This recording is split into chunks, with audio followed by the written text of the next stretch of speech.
Hello, this is Marty Eddington. Today I'd like to talk about premonitions of the 9/11 disaster. And in 1976, while I was going to college, my family lived in New Jersey. And while I was home during the summer, I would go into New York on the path tubes. And the path tubes ran right under the World Trade Center complex, which was being built at that time.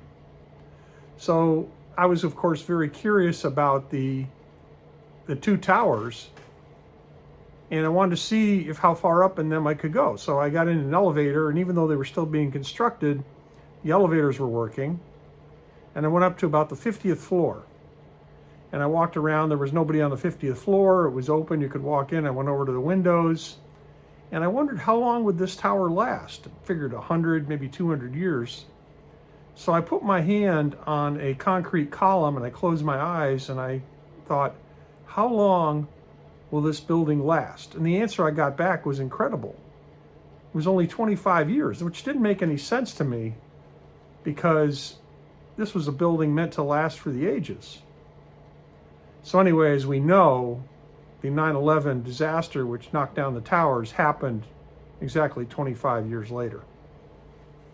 The other story is in September of 2000. I was visiting my sister in New York City. And we were taking our kids in strollers down in lower Manhattan. And we happened to be going by the site of the World Trade Center. Remember, this is 2000, a year before the disaster. And my ex-wife, who I was married to then, was also intuitive. And she all of a sudden stops and says, "Oh my God, I feel like there's a lot of death here. A lot of people are going to die right here." And this is when we're at the base of one of the towers. And I didn't know what to make of that either. But it turned out to be true a year later.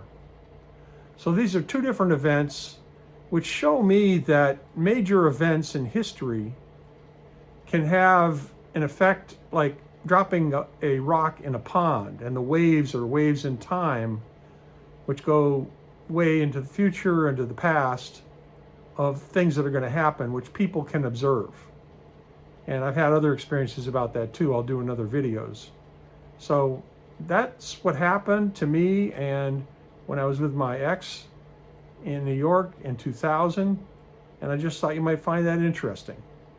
And you can find it in my book on intuition, and it's in the notes on this video. Thanks for listening.